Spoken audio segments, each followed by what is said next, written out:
Después de la ascensión de Jesús, las Escrituras relatan que sus discípulos estuvieron reunidos en oración hasta que, ungidos por el Espíritu Santo, salieron a predicar a las multitudes. Hoy, al tener la compilación escrita de los orígenes del cristianismo, muchos se cuestionan si los discípulos también observaron y enseñaron todas las doctrinas judías, especialmente las del Shabbat. Cómo los cristianos primitivos se posicionaron frente a la observancia del séptimo día. ¿Había diferencia teológica entre el sábado cristiano y el Shabbat judío? ¿Cuál era la postura del apóstol Pablo sobre esta doctrina? En búsqueda de respuestas, aquí comienza Evidencias.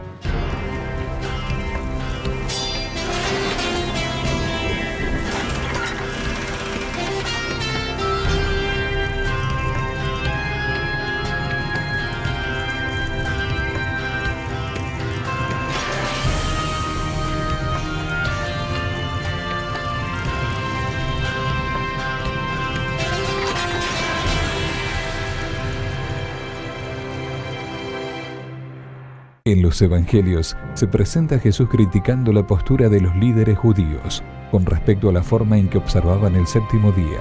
Una vez finalizado el ministerio de Jesús, cómo los discípulos se posicionaron frente a la observancia del Shabbat. Los Evangelios presentan a los discípulos de Jesús ávidos de aprender lo que Él estaba enseñando. No siempre seguían exactamente lo que Él predicaba, pero estaban en el proceso de aprender, de seguir el proceso del discipulado. Y vemos algunas de las actividades que Jesús hace, chocan frente a frente con la tradición oral. Jesús no está en contra de la observancia del sábado. Al contrario, Él restablece la verdadera observancia del sábado. Y los discípulos captan eso. Se dan cuenta de la diferencia que hay entre la tradición oral y las enseñanzas bíblicas. Cuando María en las bodas de Canaán finalmente comprendió, ella le dice a los siervos: haced lo que Él os diga. Esa debe ser nuestra actitud, como fue la actitud de los discípulos. Ellos se mantuvieron aprendiendo lo que Jesús enseñaba, lo que Jesús ordenaba. Los evangelios sinópticos, Mateo, Marcos y Lucas, presentan la misma escena. Estaban los discípulos ahora recogiendo espigas. Ellos lo estaban haciendo durante el sábado. Pero lo importante es que aquí entra en conflicto el asunto de autoridad. ¿Con qué autoridad hacen estas cosas? El problema no era el sábado, el problema era la autoridad. Jesús usa como ilustración a David cuando él tomó del pan que era consagrado, era el pan del santuario, y él presenta que él tenía autoridad similar. Jesús se está contrastando con las posiciones de Hillel y Shammai, rabíes famosísimos en el judaísmo, y él está presentando su propia autoridad, él como Señor del sábado, y los discípulos siguen a su rabí, a su maestro, y la posición de ellos en relación al sábado es la misma, de respeto, de cuidado, pero no siguiendo las tradiciones humanas. Después que nuestro Señor Jesucristo asciende a los cielos, poco a poco los discípulos van saliendo de su asombro, de su perturbación, de su confusión, porque el mismo Jesús se les aparece y los reafirma, pero no logran entender del todo la aplicación de las enseñanzas de Jesús hasta que desciende el Espíritu Santo. Cuando desciende el Espíritu Santo, cuando se une el Espíritu de Dios, que es un espíritu sublime, que es un espíritu infinito, todopoderoso, a nuestro frágil espíritu, Él nos capacita para recordar, para entender, para internalizar y para poder aplicar las enseñanzas de Jesús. Así como hizo con los discípulos, con nosotros que también somos sus discípulos hoy en día, lo va a seguir haciendo. Acuérdense, Jesús tuvo que enviar el Espíritu Santo porque estaba dejando su iglesia naciente en manos de unos hombres de condición muy humilde, en manos de unos hombres de conocimiento muy limitado. Y el Espíritu Santo es el que permite que ellos entendieran lo mejor de las enseñanzas de Jesús y las pudieran poner en práctica. Los discípulos, aún después de la muerte de Jesús, continuaban venerando, guardando el sábado. Eso es evidente en los mismos evangelios. En Mateo 24, cuando Jesús da instrucciones específicas acerca de qué hacer antes de la destrucción de Jerusalén, Él les habla acerca de orar porque su vida no sea en Shabbat, dando evidencia de que aún cerca del año 70 todavía los discípulos seguían guardando el sábado. Y vemos que en la iglesia primitiva, Jacobo, Santiago, el hermano de Jesús, en el concilio que toma lugar en Jerusalén, que se registra en Hechos 15, ahí se menciona de forma específica la predicación del Evangelio en las sinagogas los sábados. Quiere decir que los discípulos continúan con el ejemplo del maestro que fielmente iba a la sinagoga en sábado. Más adelante, cuando Pablo comenzó su ministerio, también lo comienza en sinagogas, evidenciando de que él todavía guardaba el sábado. El libro de Hechos presenta cómo los discípulos de Jesús comenzaron a predicar el Evangelio. Más adelante, el Nuevo Testamento presenta las cartas paulinas, conteniendo mensajes de exhortación a fieles de distintas ciudades.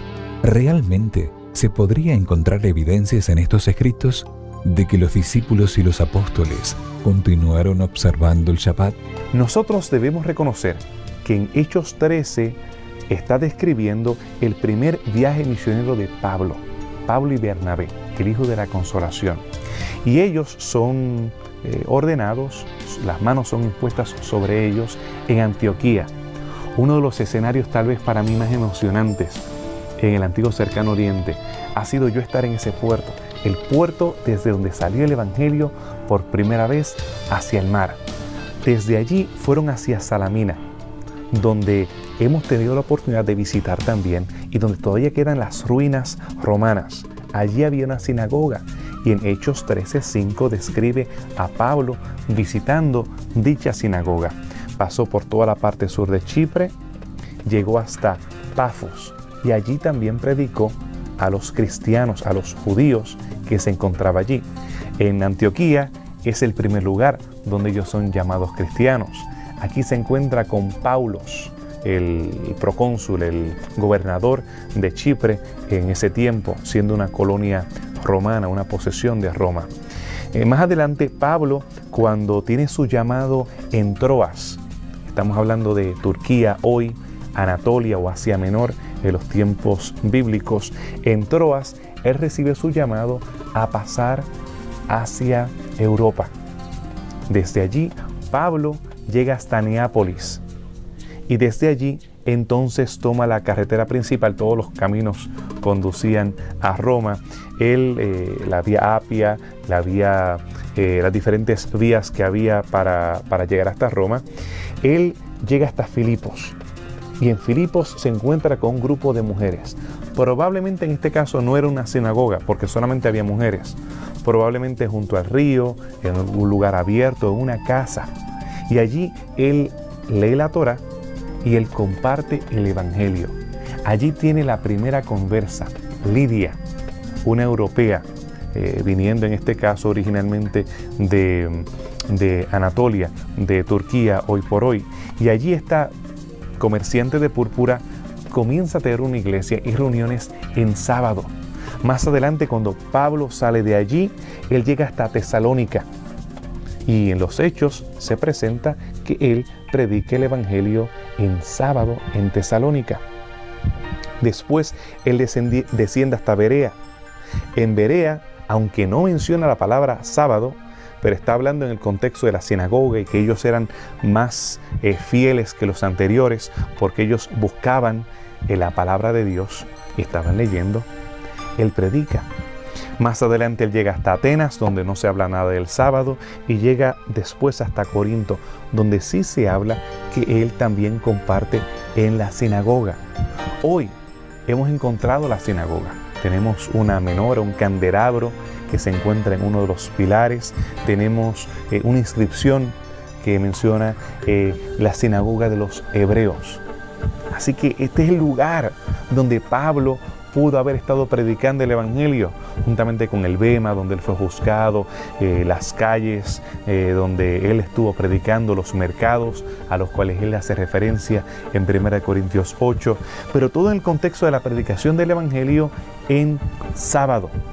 Los discípulos, evidentemente, en base a todos estos textos, todos estos pasajes, la evidencia que tenemos más adelante de los cristianos que describen a los discípulos guardando el sábado durante los primeros siglos, no tenemos ninguna opción que concluir y reconocer que los discípulos continuaron guardando el sábado después que Jesús murió, después que Jesús ascendió y mientras ellos permanecieron ministrando a los primeros cristianos. La Biblia presenta evidencias de que los primeros cristianos observaban el séptimo día como un día santo.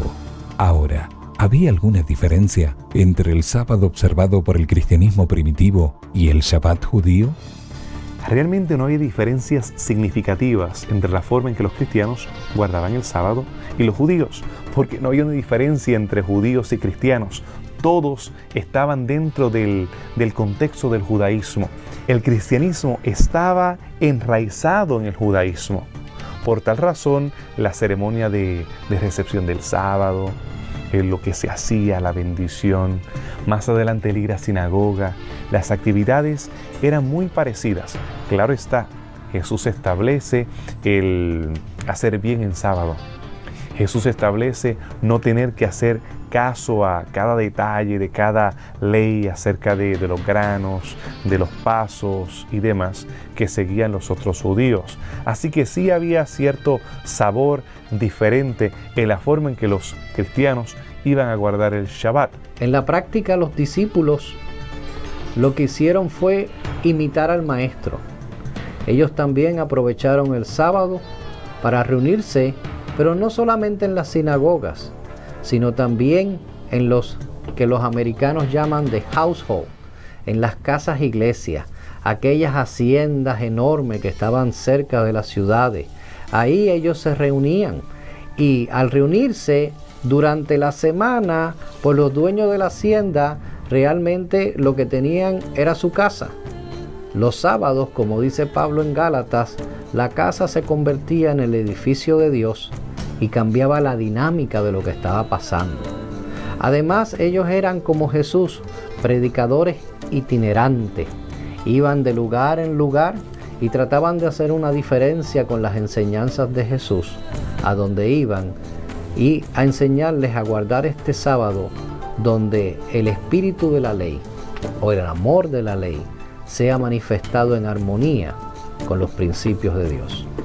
Pero en términos generales no había diferencia en la forma en que recibían los cristianos el Shabbat y lo despedían o algunas de sus actividades y los judíos, aunque debemos destacar que los cristianos debían haber tenido un gozo especial, como es descrito por Pablo en 1 Corintios y en algunas de sus cartas. Había un sentimiento diferente.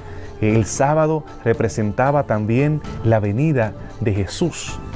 Era un elemento importante dentro del culto cristiano, el enlazar ese Shabbat escatológico, ese Shalom escatológico que ellos tenían semana tras semana con la venida del Mesías. Y por tal razón, sí, muy parecido, pero con un sabor muy especial en el cristianismo.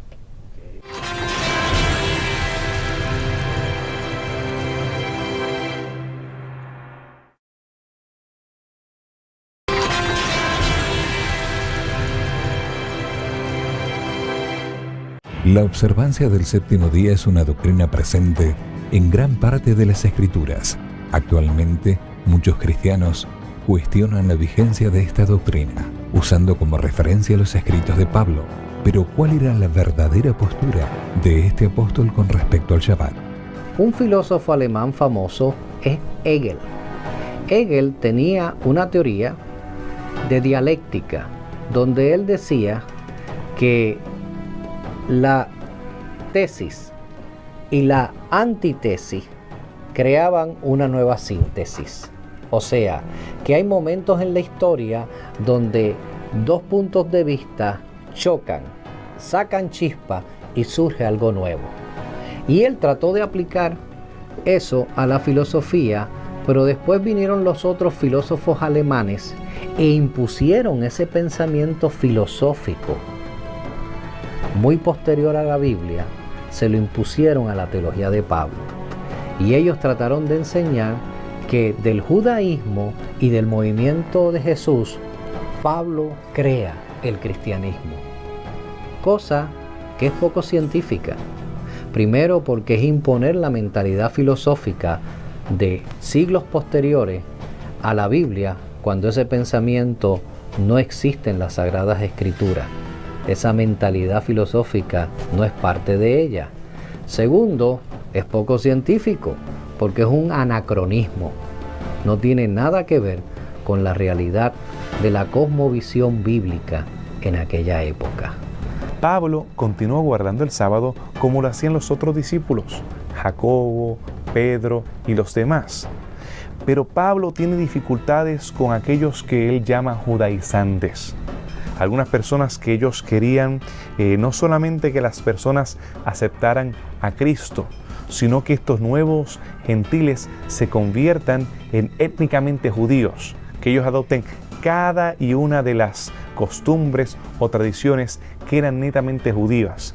Él también tiene conflictos con la ley ceremonial impuesta a los nuevos cristianos. Y tenemos que ver, cuando él habla acerca de nomos, de ley, no confundirnos con la ley ceremonial y la ley del decálogo bíblico.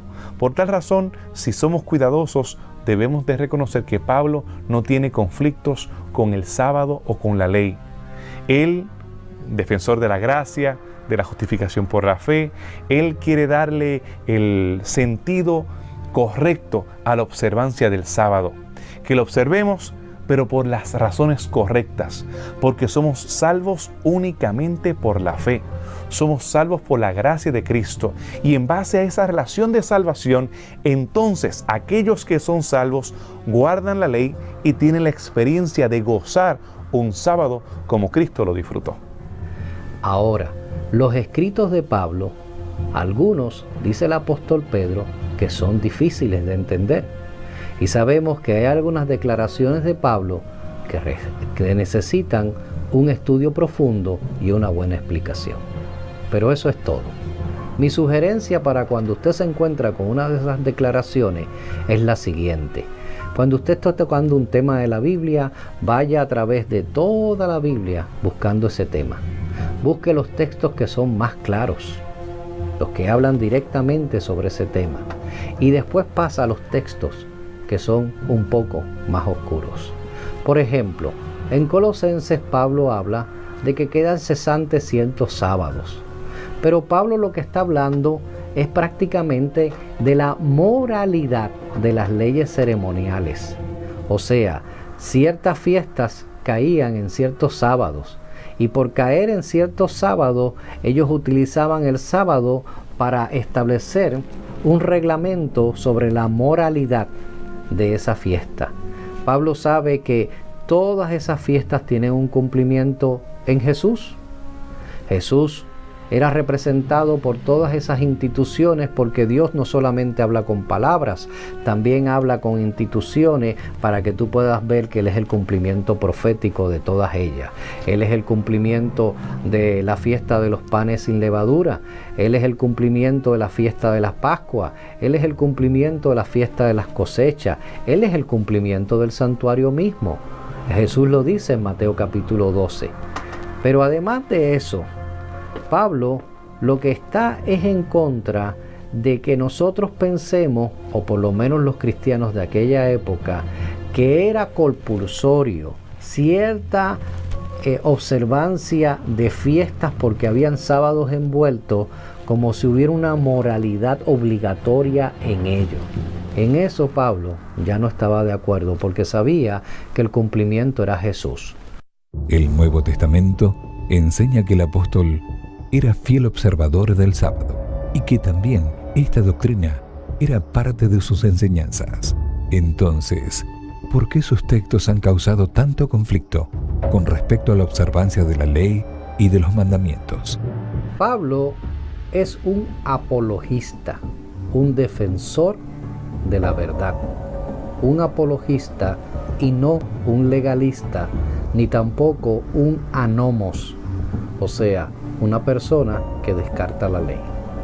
Así que hay que entender los escritos de Pablo, y si vas a analizar un texto, lo tienes que ver dentro de todas las epístolas de Pablo, y no solamente en el contexto de esa epístola.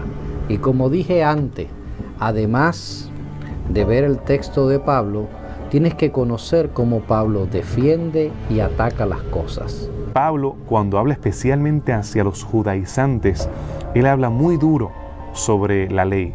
Pero la palabra nomos, por ejemplo en el caso de Romanos, se refiere a diferentes leyes. En algunas ocasiones está hablando acerca de la ley ceremonial, en algunas ocasiones está hablando acerca de los 10 mandamientos, en otras ocasiones está hablando acerca de la ley de la carne, como Romanos 7, la ley del cuerpo, el hombre carnal, sarx, el hombre carnal, o la ley del espíritu, que también utiliza el mismo término nomos para diferentes leyes.